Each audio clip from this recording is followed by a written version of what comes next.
Yo, what's going on, man? It's Zupa, Curvy Joseph, man. Hey, you listening to the Honolulu Blues. You hear me?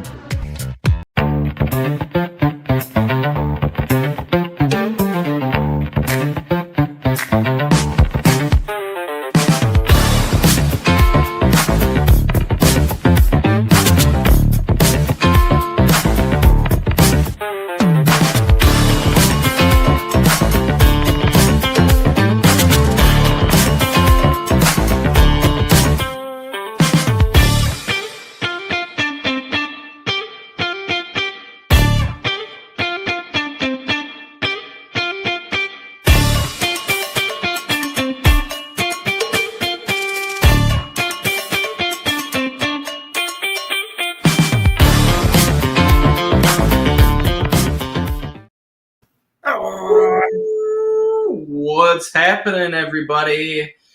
Oh man, I've been waiting all week to talk about this game. The beatdown in Baltimore. The first win in Baltimore since 1977. First win against the Ravens since 2005. We've been heartbroken by Justin Tucker field goals, blown out by Lamar Jackson, and finally, we get our revenge in a game that I think showed some fans, some media, some all the NFL that that week one game might have been a little fluke, a little premature to write the Lions off. So hey, I love it. I loved every commentator picking the Ravens.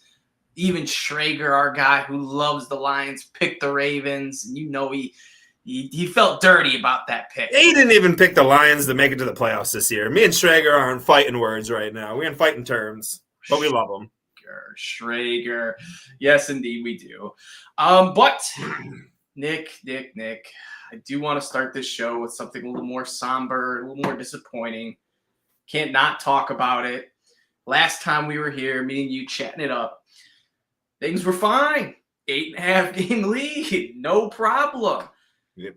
And the Detroit Tigers are on the brink of having the worst collapse in MLB history, maybe tied for the worst. I think the Red Sox did 15.5 games too. Nonetheless, worst in the last 30, 40 years. One, do you think this team can still make the playoffs as a wild card, or maybe they just go crazy and Cleveland falls off? And two, if we do make the playoffs, do you think we'll even have a pulse? Okay. Yes, I do think we could make the playoffs, and that's just because Houston is so bad. No, I do not want us to make the playoffs because I do think if we get in the playoffs, we will not have a pulse. I think it will be an egregious blowout, and it's almost like just don't even give me it, dude. I don't want it. Normally, I'm the guy who's like, hell yeah, it doesn't matter. Just get me in. I don't care if we've lost 26 games in a row going into the playoffs. You just got to get hot in the playoffs. It doesn't matter. But the fact of the matter is this team isn't getting hot. Something is crazy. The juxtaposition between last year's 0.2% chance to make the playoffs and this year's 0.2% chance to miss the playoffs is crazy. Something I never would have really imagined happening. Like with 13 games to go, it was like, okay, well, all we got to do is legitimately win like 4 of these 13 games. We can go 4-9 and still win this division. We might not win a single game to finish off the final few weeks of the baseball season. That is unheard of. That is unbelievable. I have this ball. See if I can get it here. Hold on one sec. So I have this ball, okay? Adam, can you take a guess at who this ball is signed by? Not just a player, but a certain team. Yeah. Gonna go 06 or 09 Tigers. That would be awesome, and I'd be a lot more in love with this ball if it was either of those. It is the 2003 Detroit Tigers that were 2 games away from setting the record for most MLB losses in a single season. Yes, I went to opening day that season, and yes, cried and begged my parents to buy me this ball signed by Davy Cruz and Damian Easley and Bob Higginson, Dean Palmer. Oh, it was just, I was like, this team's going to be great. I might have to go get a ball signed by every single player from this team because this might be worse. I would rather the Tigers like be the White Sox from last year and almost break the record than do what we're doing this year. It is so terrible, Adam. I don't know about you. I haven't watched a Tigers game since, I watched Scooble, and then I didn't watch yesterday's game. I do not plan on watching today's game. I will not watch the final 3 games. I am sad that this is the state we're in right now. And it really sucks, too, because we had the Tigers, best team at the All-Star break, looking like they were, just going to run away with the division, maybe even win the 1 seed. Looked phenomenal. And then, things got a little shaky. We went into a rough patch. Then we kind of came out of it. And, July 1st, we still had a 15.5 game lead. Things were looking great. We were fine. But, yes, these last few games have been brutal. I've watched a little bit, pretty much just the moment until the Tigers blew their lead. 'Cause the last 2 games, we took a 2-0 lead and a 1-0 lead, blew them both right away. It just – what happened in that Scooble game when he hit Fry, I don't know if it hit off his bat, hit him in the whatever. Fry got hit in the face by a pitch, off his bat, whatever you want to call it. And you saw Scooble was like shaken up. I immediately looked at my dad and go, they have to pull him. He is so shook by this. He's going to give up runs. And sure enough, wild pitch. I think that was the winning run ultimately. And we ended up losing, 5-2, something like that. Yeah. Yesterday was 5-2. No, yesterday was 5-1.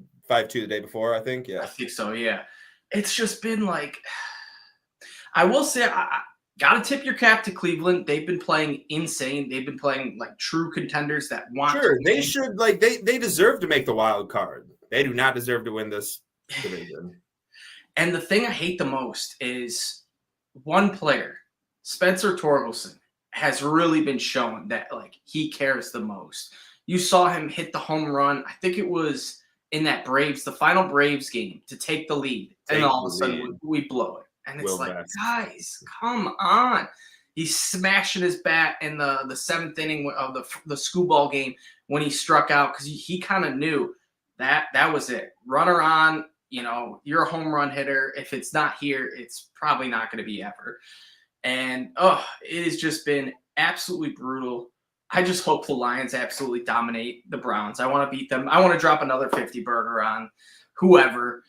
Pops isn't quitting. We appreciate you, Tom. We appreciate you.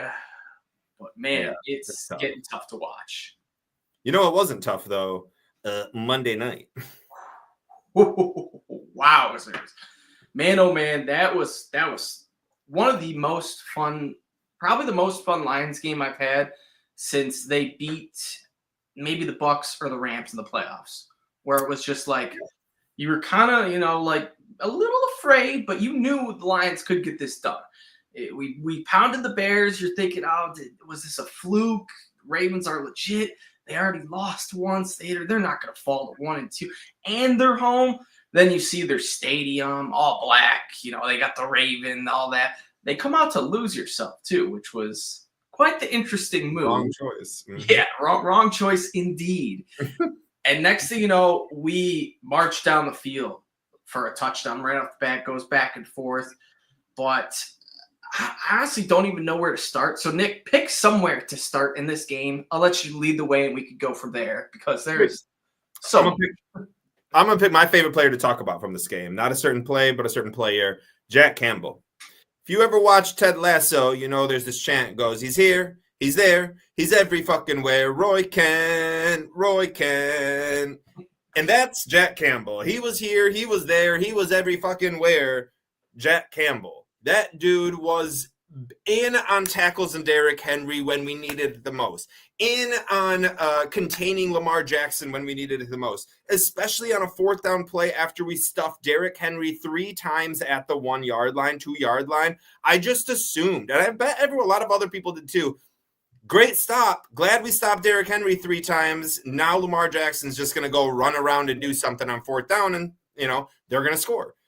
But he didn't. We forced a fumble. I mean, whatever, we didn't really capitalize on that. They still end up scoring before the half. It is what it is. Just that drive, that was such a huge, impactful play by Jack Campbell, and he led the team in tackles, 8.5. He was so good. I wrote this article a couple of days ago on my Gritty Awards. He finished number 3 in the Gritty Awards.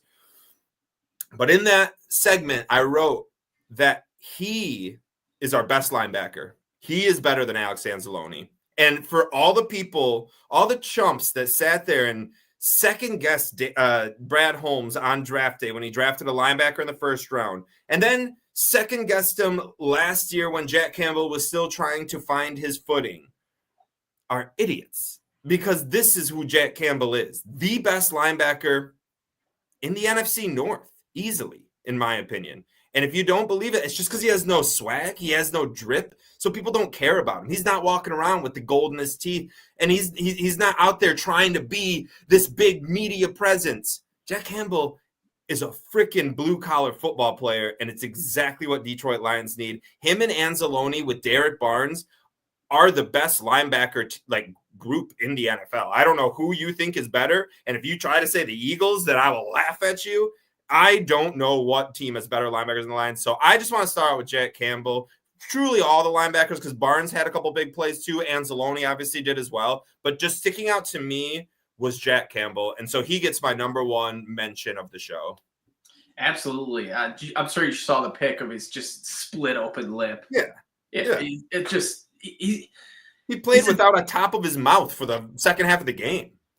Dude's when you think of a dog, that's what you think of. And I know a lot of the young kids, when they hear dog, they think, oh, swag, Justin Jefferson, all the chains, the bling. No, you said it perfectly. Blue collar, I will beat you with my strength. I'm tougher, stronger, faster than you. And I don't need to celebrate, do anything crazy, talk, to the media, hype everyone up. Jack Campbell just shows himself on the field.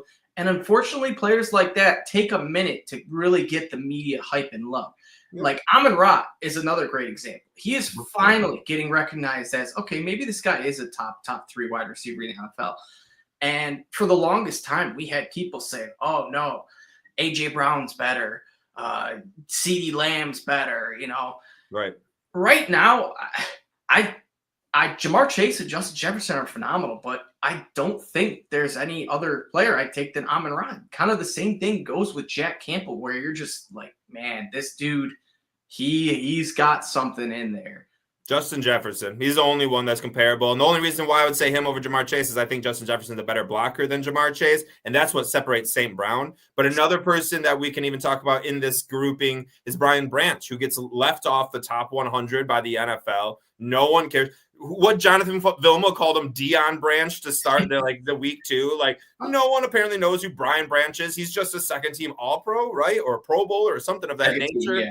And he falls in the same thing, Jack Campbell. He's not out there overly swagging it up and trying to be on Hey K and, First Take and Good Morning Football. He's just having fun, dude. Kirby, he's like Kirby can be that kind of drip player. And Kirby's great at it.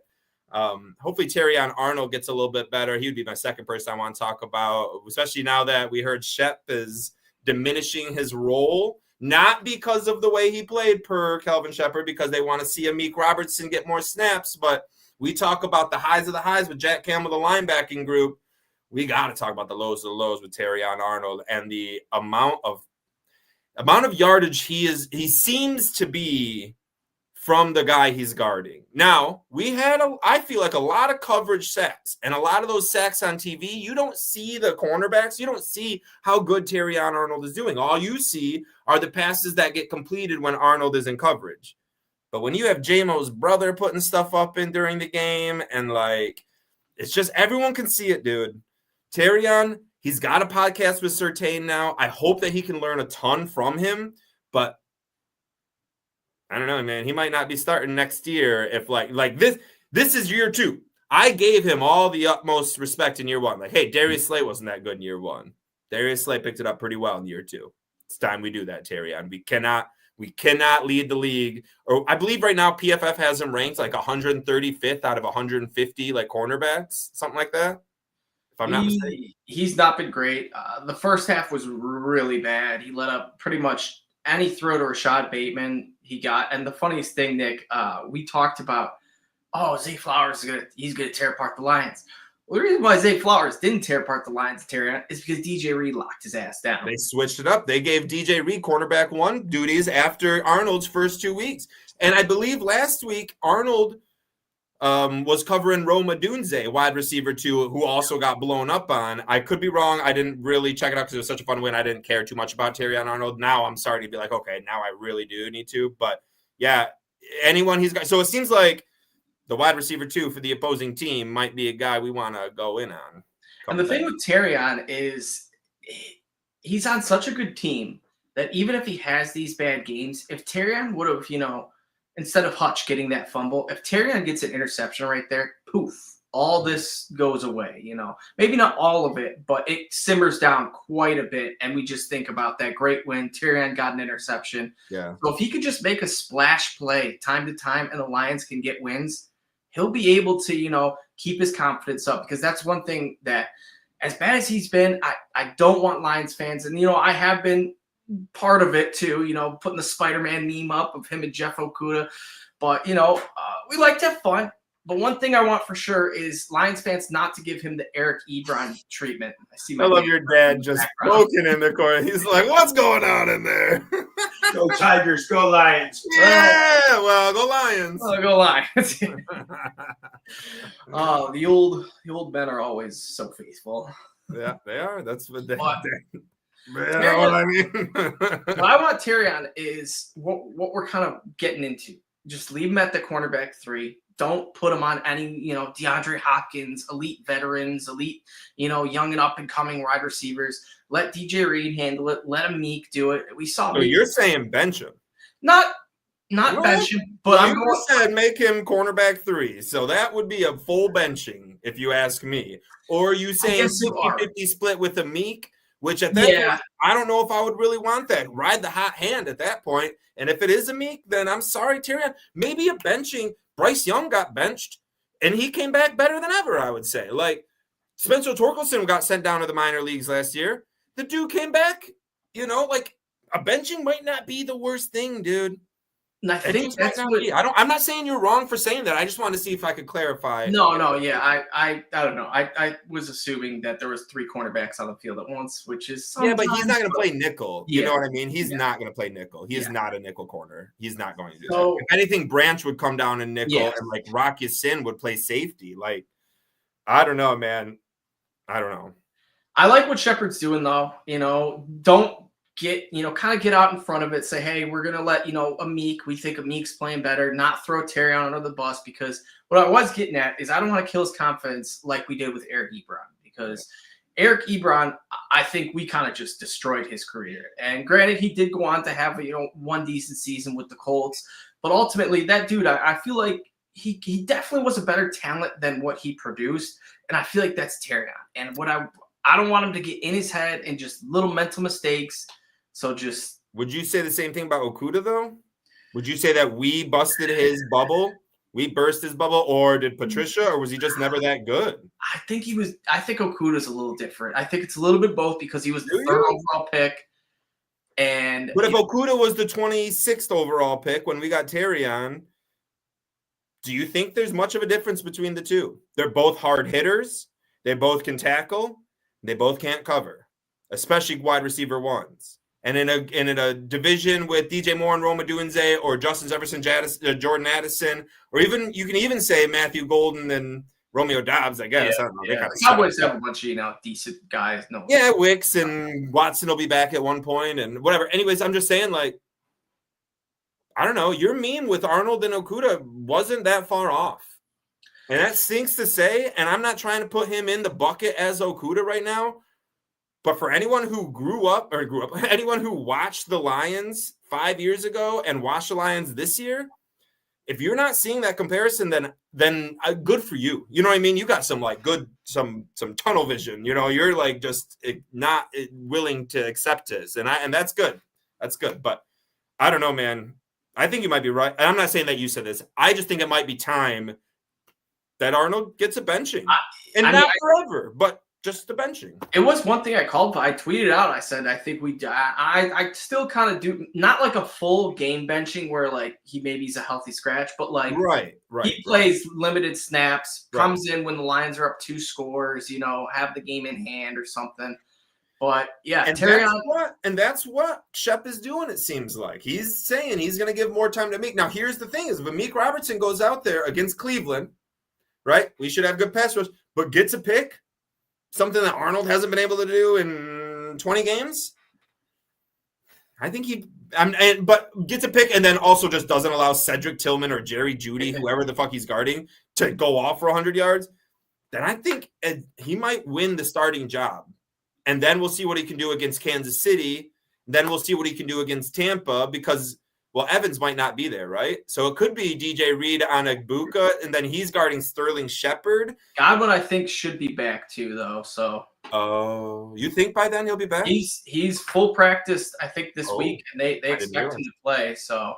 Well, then I definitely would assume he'd be back. Okay. But then I was going to say, too, Kansas City, there's no Rashee Rice. There might not be any Xavier Worthy. So then all of a sudden he's guarding Tyreek Thornton or Juju Smith-Schuster. It could just be Meek Robertson has like the best 3 days of his life.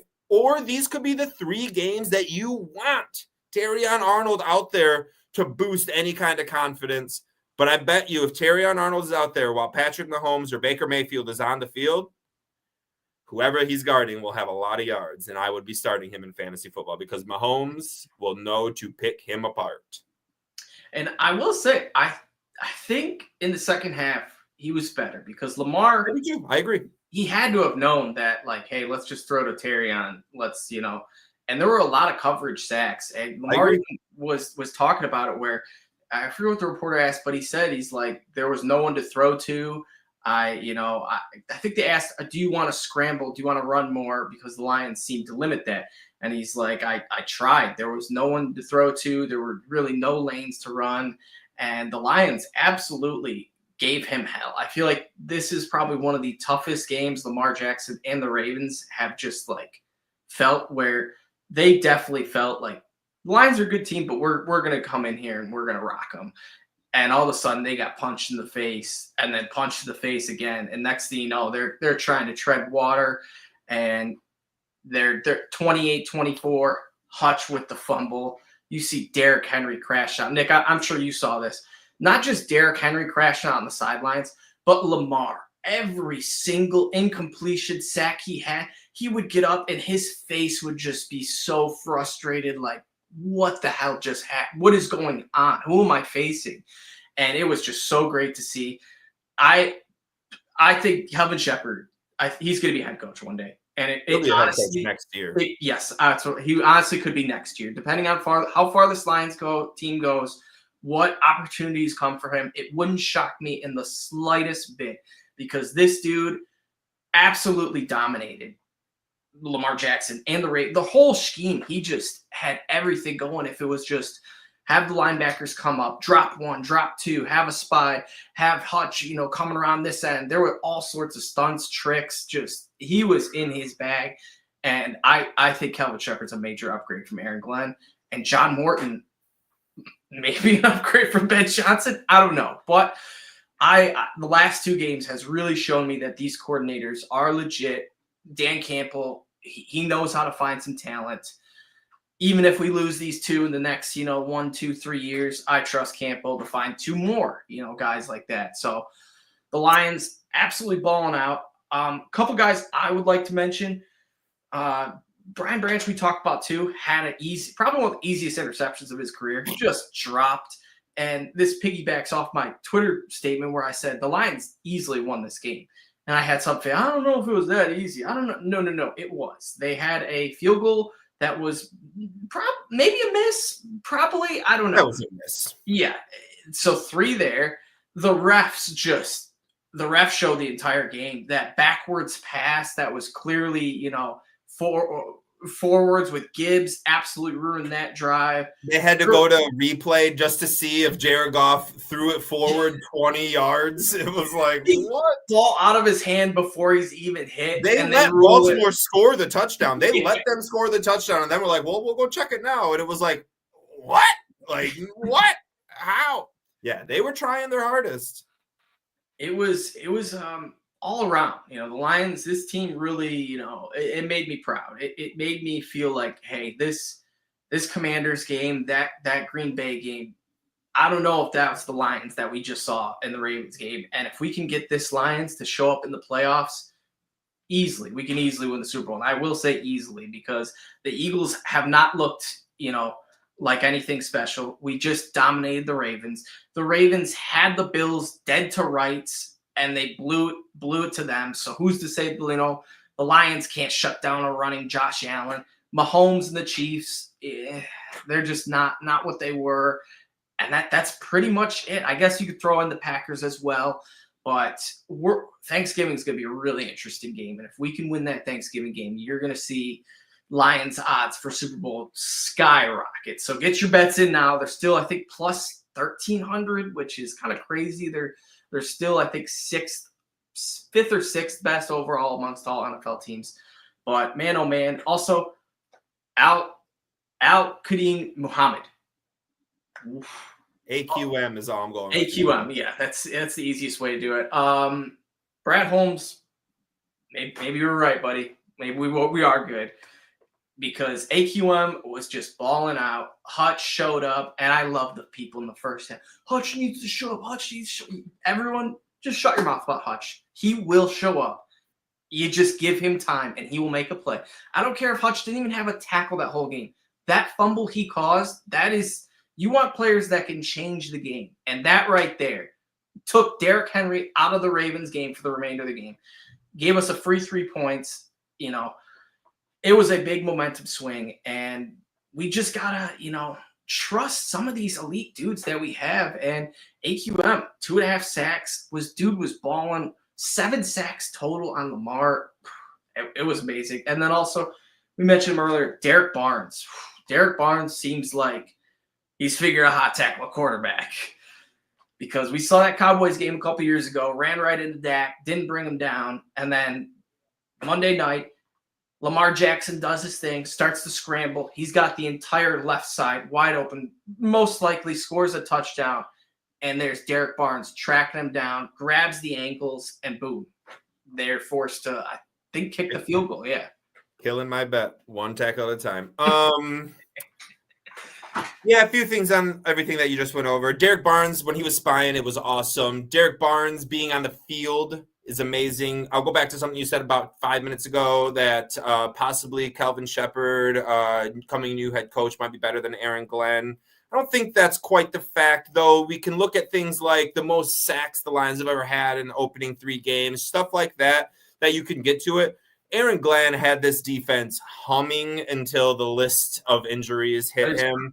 I'm not really going to go down on Aaron Glenn. I think Aaron Glenn is an amazing coach and an amazing coordinator. I think Calvin Shepard is too, though. I'm not going to compare the two. I just think Calvin Shepard is also the way he's... More so a hot take, I guess. That's what it was. That's fair. That's fair. I think the way Calvin Shepard talks in his interviews, his press conferences, is no show. I think that is just who he is, how he's always been on the field as a player, on the field as a position groups coach, and how he is as a coordinator, and how he will be as a head coach. The way he talked about the team being family, because friends can be friends for the longest time, but you end up separating and you just kind of go, okay, it is what it is. Family never does that. Family, no matter how old you get, you always stick together. And that's what it is like for the Lions. That's amazing to hear. That's the kind of stuff you want to hear. We don't want best friends out there. We want brothers out there. There is a difference. Now, then you were talking about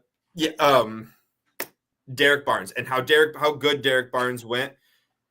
Him being healthy is huge to our defense. If he goes down, if those 3 main linebackers go down, we start to go down with them, especially without Rodrigo. And even if Rodrigo was healthy, he ain't gonna be. Yeah, he'll be coming back in October, but he's not going to see the field that much if these 3 linebackers are healthy. These are our boys. Rodrigo's a great depth piece. That is a great depth. I love great that. depth piece. We should be getting him and McNeil back around the exact same time, which will make this defense only better. I do want to talk about our run defense.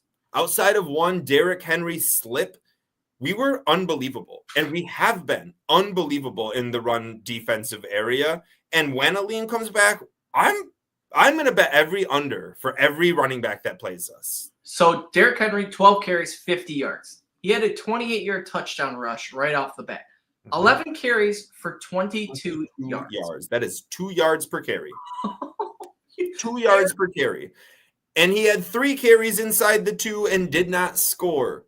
So the thing is like our run defense, there's no one else. Like, who am I supposed to be afraid of? Saquon Barkley? I'm way more afraid of Derrick Henry than I am Saquon Barkley, especially right now. Now, the Baltimore Ravens offensive line is not as good as Philadelphia's offensive line. That'll be fun to see. But like this week, if they put Judkins at like 45 yards or more, I'm taking every under there. I want to say he's in the mid-50s, which is I bet because he put up like 95 against whoever last week. Green Bay. Yeah, Green Bay. Yeah, exactly. Green Bay was, they shut down Gibbs and Montgomery, and then they shut down. That's the thing is though, they didn't shut us down. Green Bay didn't shut us down week 1. We were just scripted out of it. Yeah, we were just like coming in a heated environment where they wanted it more. We just didn't play our best. I guarantee if we saw Green Bay in Green Bay this week, we whooped their ass. You know what I mean? Like that's a guarantee in my book. So I don't know. A lot of good things to talk about. Jake Bates saving the game with the tackle. That was crazy. Would never have expected the game-saving tackle. I think the game could have been so much different. They scored. That swings. A kick return does so much for momentum, especially when they're home. Oh my gosh, would it tied the game up? And I think that was the drive that Lamar got sacked and fumbled, and then they ended up scoring before half. But still, just that momentum that we just slowed them down. It stunned Ravens fans. They were dead quiet after that fumble. Maybe not after the tackle because the return was still a nice return. But he got laid out by a brick salesman, baby. Oh, he's throwing bricks left and right. And apparently the Lions have never worked on any tackling drills with Jake Bates. Why would they? Jake Bates, don't die. Get out of the way, bud. Unless you're going to make a game-saving tackle. Then defense was phenomenal, but the offense. We got to talk a little bit about this offense. The first guy that comes to mind, I really want to say Montgomery, but Jared Goff. This Jared Goff is a Super Bowl winning quarterback. He played so much differently in a big moment like that than I've ever seen before. He made every important throw when it needed, including the gutsy 4th down call at midfield where it was a holding penalty, but still Goff dropped it right in the breadbasket for Amon-Ra, gave us the first down.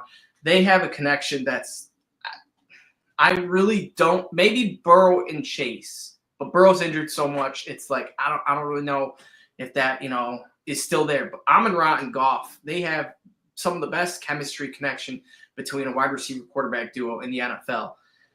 Amon-Ra also just looked phenomenal. Had that amazing quote, I'll say, where on the sidelines where he said he'd run that shit. Won't finish, but anyways, that just showed you that Amon-Ra. He's a dog inside. He might not flex on you, might not show it, might not have all the chains and do all the craziness, might be a little goofy, making TikToks and whatnot. But man, this dude, he is the real deal. Our guys over at Crunch Time Sports posted a post the other day on X. Amon-Ra is 3rd in the NFL since 2023, 3rd in the NFL in receiving yards, 1st in touchdowns, 1st in receptions. Like, come on. He's so good. He's so good. And he's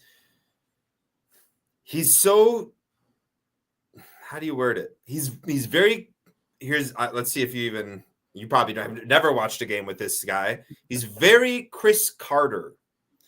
So if you're not familiar with Chris Carter, he played opposite of Randy Moss. You should probably learn who he is. He's pretty good. He's in the Hall of Fame. Obviously you do. But Chris Carter was never the fastest. He was never the biggest. He was never the best. he was just the best. There's a reason why he's in the Hall of Fame, right? There's a reason he never dropped a ball. He had the best hands in the NFL for a decade straight. And that's better than Jerry Rice. He had the best hands. Chris Carter had the best hands. Chris Carter was one of the best route runners in the NFL. This is ASB.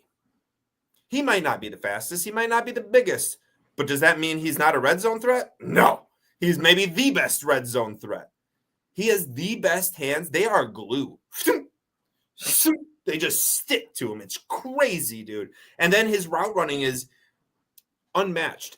But so it's not even just those two. What it is, in my opinion, and this is something that I don't know, I just seem like after watching 34 years of football, his route running ability to the liking of where Jared Goff wants it is almost unmatched. That, like Chase Burrow, Kelsey Mahomes, it is right in that kind of like, they just know they both could be passed out, hit with 3 tranquilizer darts in the neck, and just full on passed out. And Jared Goff has to throw the ball to someone on 4th down.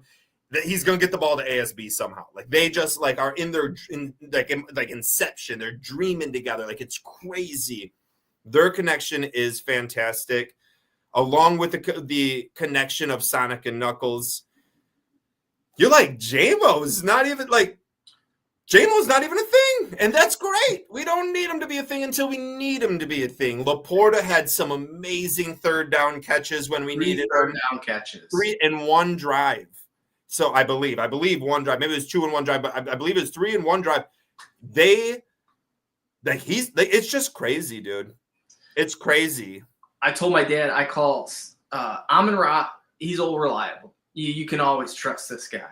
Yeah. Sam Laporta is new reliable, where he has demonstrated himself as a guy that you can trust. Where if Goff just fires it in there on the money, a guy draped all over him, he's going to make the catch. Mm-hmm. And we just have the perfect complementary pieces all around. And I really think this team is, here to stay. All these guys are young. It's not like Mahomes and Kelsey, where Kelsey was starting to get older. Now you could see he's falling off a cliff. And no. Laporta's just kind of coming into, stardom. Amon-Ra is in the peak of his career, will be for probably 4 to 8 more years at least. So to have these guys. Same with Gibbs. You know what I mean? Like, it's awesome. Hopefully same with Ratledge. The only guy I was actually concerned about that may have been losing a step, who completely proved me wrong, David Montgomery. I thought maybe, Monty was going to be kind of that Jamal Williams bruiser role and just let Gibbs take over. But Montgomery, man, his vision and footwork. Allen Robinson made a post. His just ability to just find the right hole, I think it's better than Gibbs. He could see the right cuts. Gibbs is more electric, could squeeze through tighter spaces and explode faster.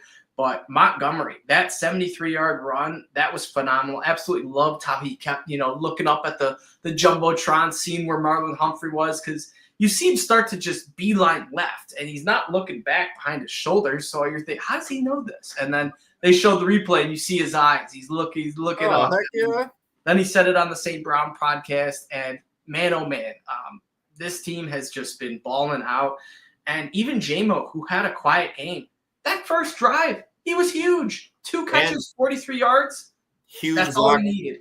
Huge block for Montgomery on the 70-yard run, too. Oh, yeah. J-Mo, Sewell, and Ratledge just bullied on that run. And honestly, the offensive line, Tate Ratledge, this was his coming out party. And then maybe you could say, the Ravens were down Madubuike, they were down Van Noy, they had backups in.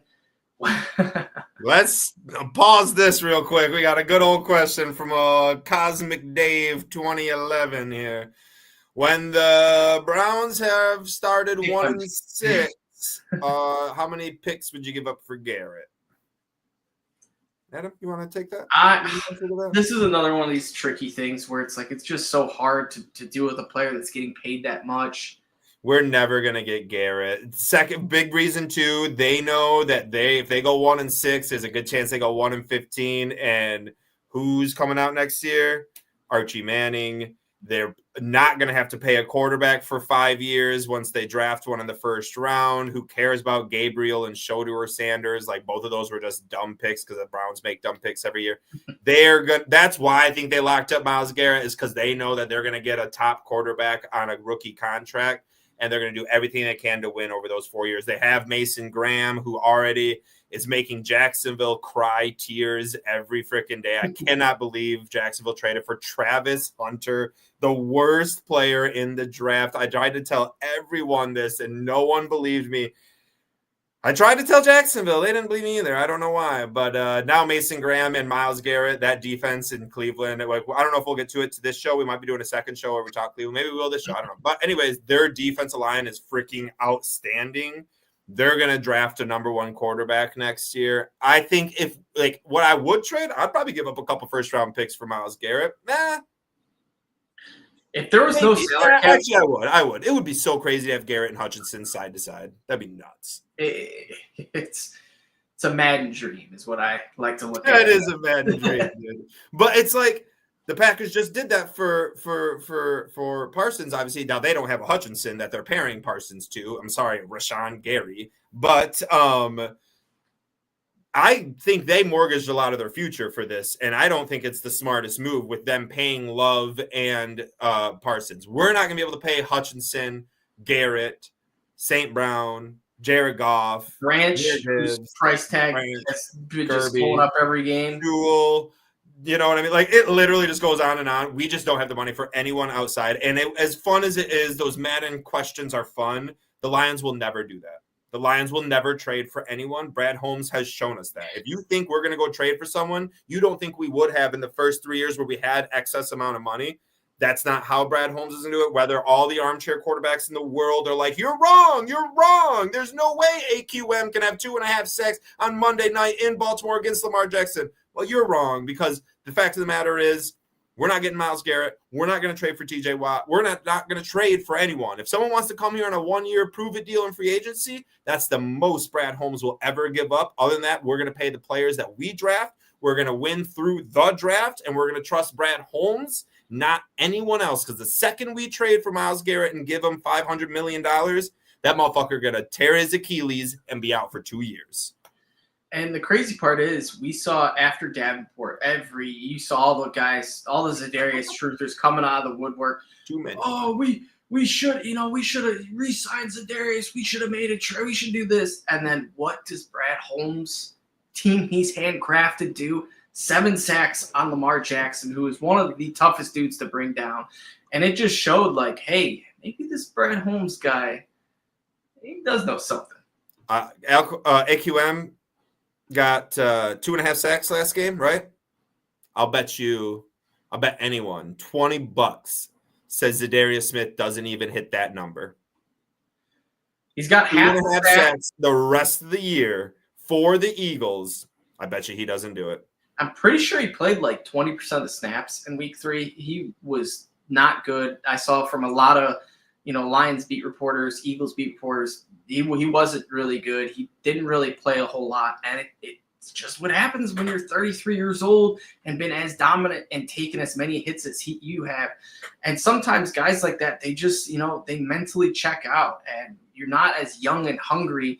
When you got all the money, you've got all the accolades. It's like, yeah, you're on a Super Bowl contending team, the Super Bowl champions, but sometimes it's just not enough. Speaking of ex-Lions, you see CJGJ got cut too from the Texans.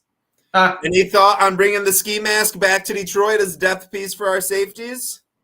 If this guy didn't have such a crazy attitude and just exactly locker room cancer, I would be all for it. Yeah. But he literally got cut because of his attitude. He was complaining about Jalen Petrie's contract, and Texans just said, no, we're not having none of that. Yeah, Petrie is so good too, dude. He's so much better than CJGJ. The funniest thing is the Texans cut him before he could play in his fourth. I'm pretty sure this is true. I saw one post about it, but apparently if you get traded to a team, you have to play at least 4 games for that team before you can go back if you're cut and released to the team that traded you. So the Eagles, I don't think he can go back to the Eagles. I don't think it's allowed.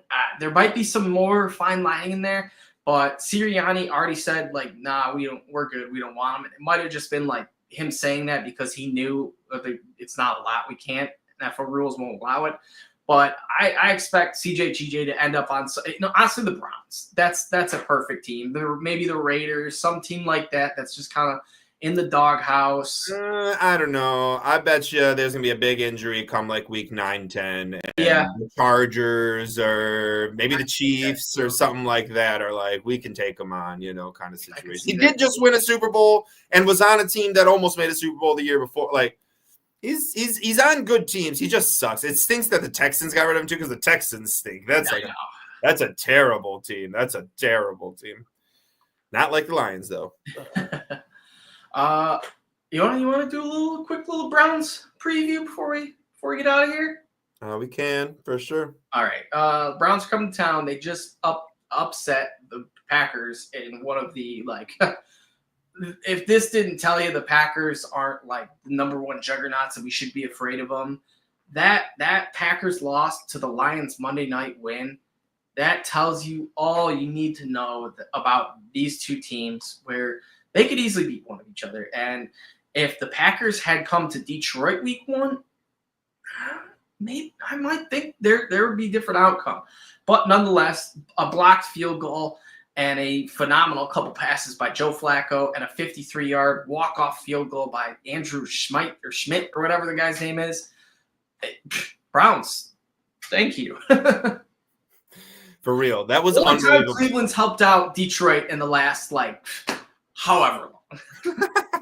Dude, I was golfing and I was just 10-0 like the whole time. I was like, yeah, low scoring because Cleveland's got a pretty good defense, but Green Bay going to win this easily. Next thing you know, 13-10 Cleveland. It was so fun to see that while I was golfing. Cleveland scares me a little bit. I got a good offensive line. Or I'm sorry, what the heck did I just say? They have a terrible offensive line. They have an amazing defensive line. And their defense is good. Coach, who's their defensive coordinator, Adam? Jim Schwartz. Oh, man. The myth, the legend, Jim Schwartz. So we know we love Cleveland's defense because we know Jim Schwartz is a very good defensive coordinator. Very, very, very, very good. Was for Detroit as well. Just couldn't ever get shit rolling to stay. Honestly, he got a bad rap though. He should have been coached longer before Caldwell came in. Whatever. That was a dumb time in the Lions history. We don't even got to worry about that anymore. Anyways, we love Jim Schwartz still. At least I personally do. I still hate Jim Harbaugh because of the Jim Schwartz hit on the back from 10 years ago. I'm also not a Michigan fan, so I don't really care about Jim Harbaugh at all. But also, their offense is not good, but they can run the ball. Luckily, we have one of the best run defenses in the league. Thing is, Joe Flacco is just he's old. He's calm, cool, collective. He'll stay in the game no matter what. I don't see this being like a blowout. I agree. I don't know if we're doing like score predictions or whatnot, but I have this being a 2-touchdown win for the Lions, which might seem like a lot, but to me, it seems like with the Lions at home against Cleveland, like last year, we'd be putting up 50 points on a regular basis on a team like Cleveland. And I still think we will be able to this year, but I just think Cleveland's better than what we think Cleveland is. That's why I have a 2-touchdown game in this.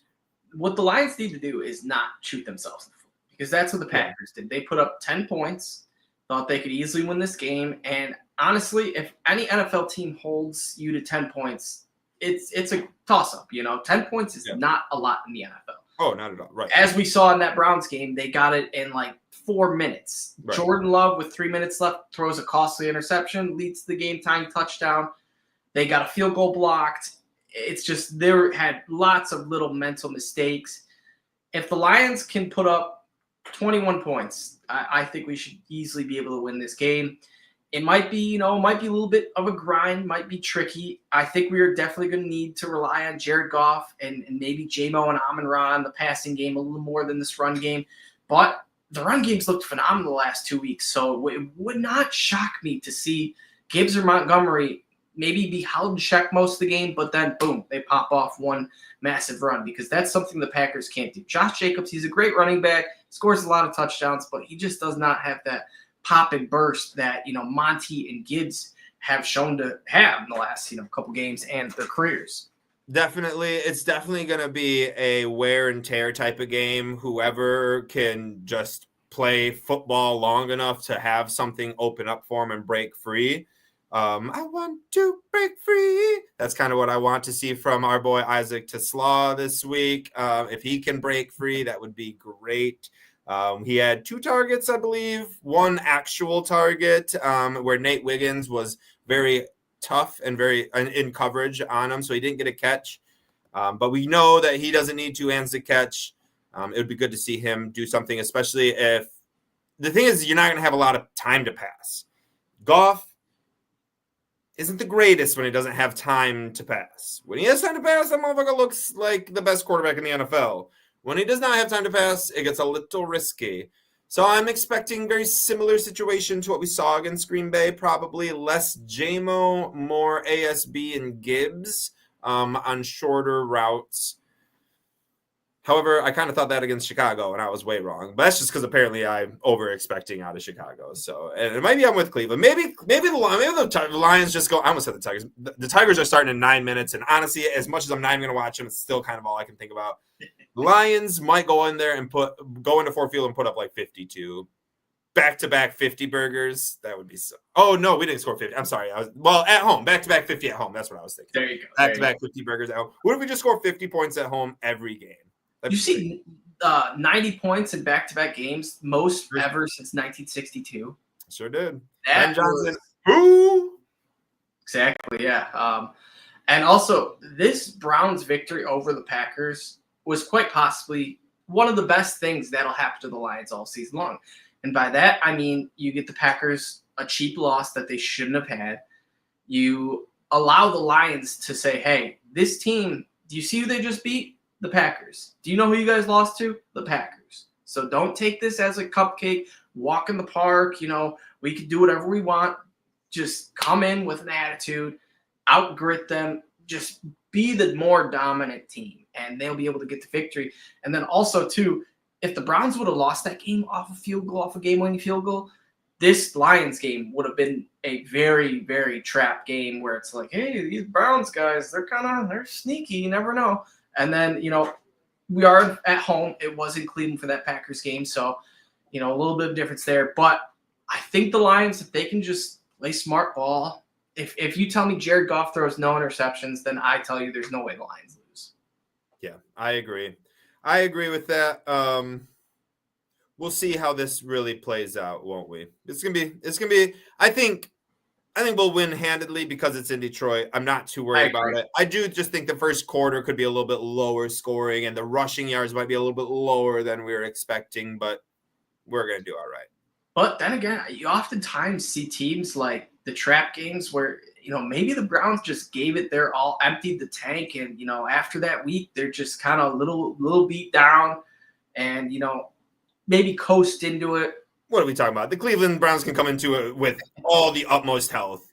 I think we'll be all right. However, I do want to bring up something where we talk about like the game after. If the Ravens beat the Chiefs this week, the Lions will be the reverse. It's the reverse, dude. They'd be 3-0 after playing the Lions so far. So just something to keep in mind. Not the Honolulu flu, but I don't know, the reverse. I don't know what you. I don't know either. The bizarro Honolulu flu, but just something to keep an eye on. I don't know. I just find it interesting. I found it so interesting, the Honolulu flu last year, that now I'm just kind of watching that. And if the Ravens win, and then what if we beat the Browns and the Browns win? Like, it'd be so fun. It'd be crazy. Whatever. Who cares? We got. Hey, as long as the Lions are getting dubs, that's all I need. Hopefully, boys and girls, we'll be back on Saturday. Fingers crossed. Should be able to do a show with Julius, the three amigos, of course. Get the score prediction, get the keys to victory, get the players of the game, all that fun stuff. And if you guys want to see more of our written content, me and Nick have been hammering this. Check us out on Roundtable. Both of us, we've been posting a lot of good stuff. I just had an article about how Dan Campbell has transformed the Detroit Lions into the primetime Kings. 12-2 in primetime since he's coached the Lions. Only 2 losses were his second game coaching as the Lions head coach, and the infamous Taylor Decker flag Brad Allen, screw him over. There you go. Yes, sir. Love that, Nick. Roundtable, we got all sorts of articles on there. Me and Nick have over 25 published so far. Good stuff. Check us out. Lions Roundtable. And there's also, if you're a Michigan fan, Michigan State, Tigers, all sorts of good articles too on there. There really is. But you guys can see our Honolulu Blues content on X. Check us out, Honolulu Blues _. We love all the follows, all the likes, tweets, interactions. We try to interact with a lot of you guys. We just love it. We're a fan podcast, or how do you say it? I say we're a podcast by the fans, by the fans for the fans. Yes, by the fans for the fans. That's what I was trying to get to. But hopefully the Tigers can do something. At least just make it interesting. At least just get us into the wild card. I know, Nick, you might not really want it, but how cool? I want it. Give me playoff baseball. Come on. How cool would it be I just don't want us to lose. We battled Cleveland in the first round and we beat them in the playoffs? That would be who's laughing now? Yeah, right. Yeah. So if anything, go Tigers, go Lions, and go.